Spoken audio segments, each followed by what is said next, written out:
Hi class, so we are in the 230 research project folder.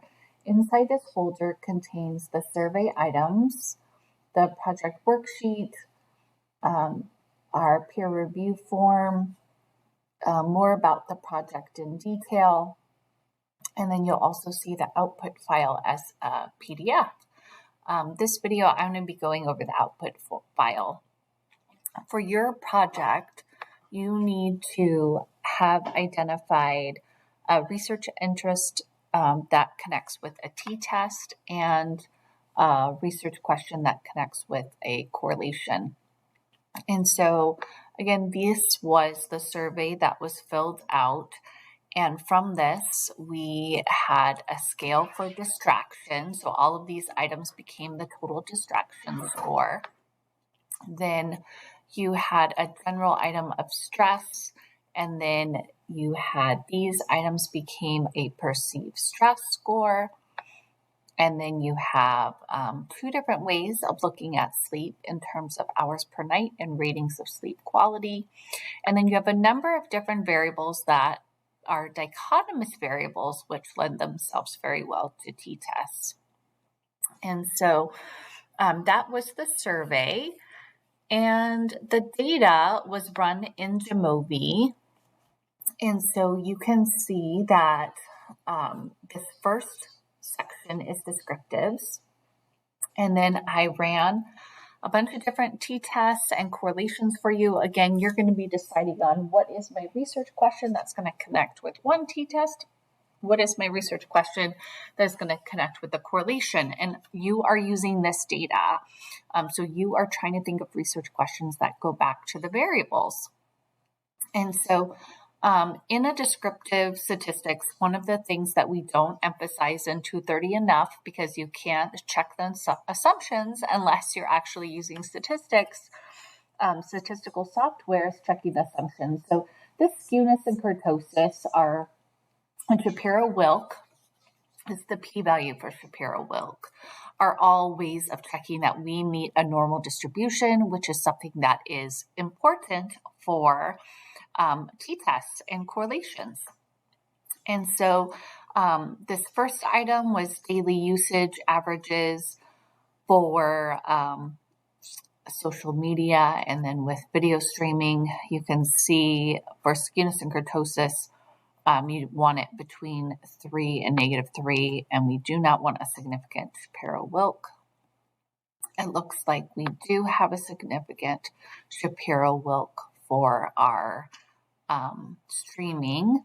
Our total distraction and all of these are okay. So we do have a little bit of something going on with our daily usage for video streaming.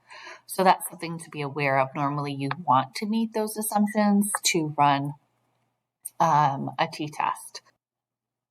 So I'm going to take some time to look over the t-test. So this first t-test is looking at individuals' responses for saying accessibility to their phones is stressful. And so if you're ever unsure of which question it was, when you get to these graphs, accessibility via phone is stressful. 1 is yes, 0 is no. These descriptives tell you how many students said yes, it's stressful, and no. So you had 21 saying yes, 13 saying no. Again, if that was a research question you were interested in, you could use one of these t-tests. These t-tests, this exact t's that came out, and these are significant. So we can see we have 2 significant findings for perceived stress and for hours of sleep. The rest are not significant, though you can also look at Cohen's d and expect that you'll report effect size. You can also look at the general distributions for interpretation. So I want you to be interpreting these numbers. So hours of sleep is out of however many hours of sleep. Sleep quality is on that scale up to 10 as a max. And I have information about the different measures for the total distraction and perceived stress.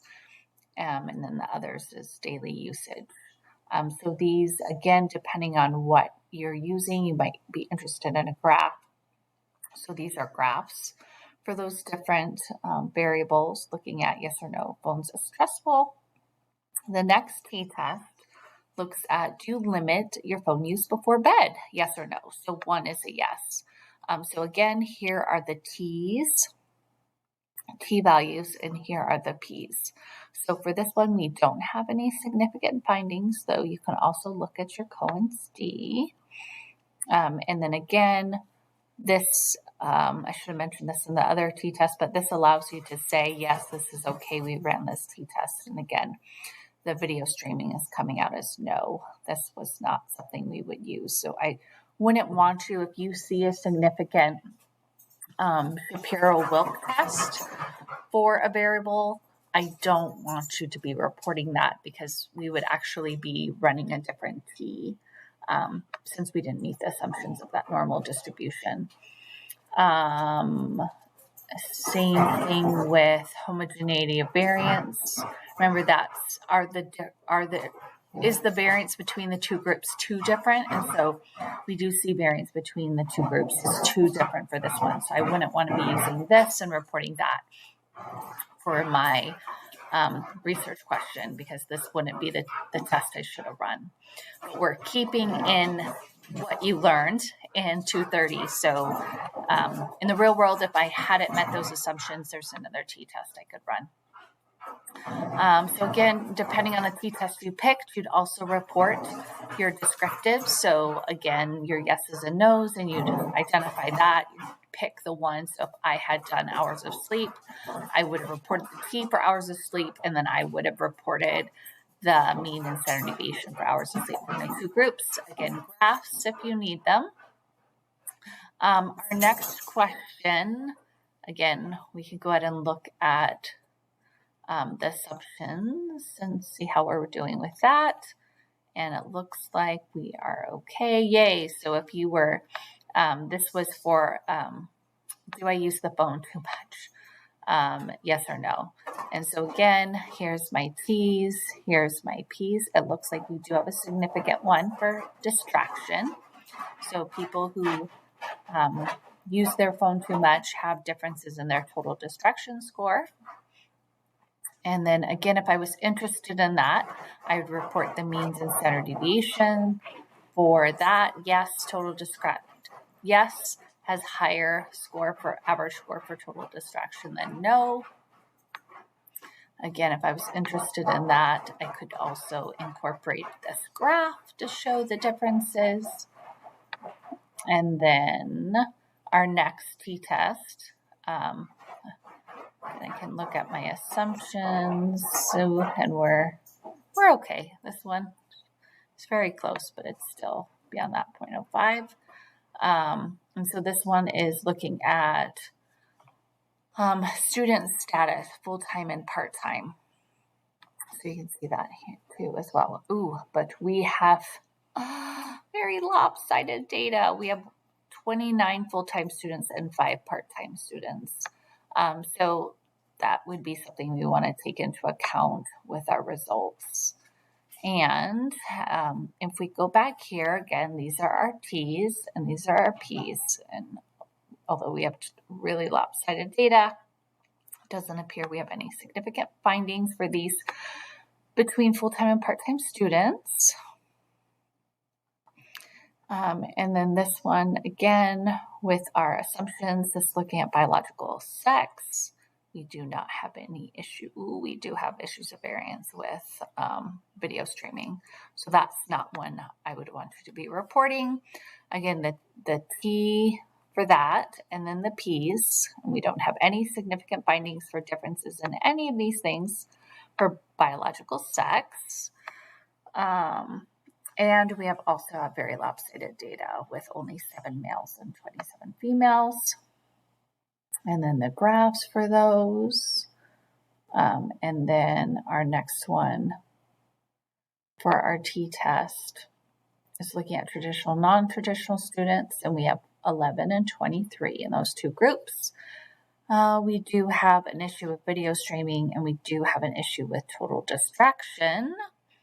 looking at our T's, we do have a significant T for perceived stress. So there's differences in perceived stress, whether you're a traditional or non-traditional student. And so then we'd go to our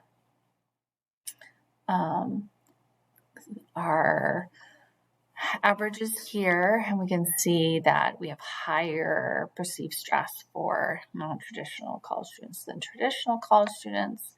Again, if that's what I was interested in, I could go ahead and I'd share the graph as well for total distraction. For total, or not total distraction, we've got a lot of variance going on there with that, but perceived stress. So that is that. And then after you've reported your 1T, again, you have lots of options there depending on your interests. You then are going to share one correlation. The correlation you share, it needs to have at least the variable that you used in your t-test as one of the variables. And then the other one is going to be up to you to decide based on your research questions. So if I was interested, let's say I went ahead and reported about sleep for my t-test, then I could look at and report, are the two measures of sleep correlated? Is there a relationship between the hours I report and the quality of sleep I get? And so a correlation matrix really does show you how two variables are related. You can see that it's reporting a p-value, and I also had it flagged. And so that can make it easier to identify where are the significant findings. For correlation, your effect size is actually R squared, and so you literally would square what you had for R. So just scrolling across, it looks like our only significant findings for our study is looking at sleep quality has 2. So sleep quality and perceived stress are correlated. And oops, I think it's sleep hours and sleep quality, and then sleep quality. Yeah. So perceived stress and sleep quality, perceived stress and hours of sleep, and hours of sleep and sleep quality, which makes sense. If you feel like you're not getting a lot of hours of sleep, you're probably also giving yourself a lower score. So these are all positive correlations. Again, I'd also calculate the R squared. If I was reporting this one out, I take 0.816 times 0.816, and that would give me the R squared. So this output has everything you need for that last write-up, and this is a PDF in your folder. I hope this was helpful, and reach out with questions.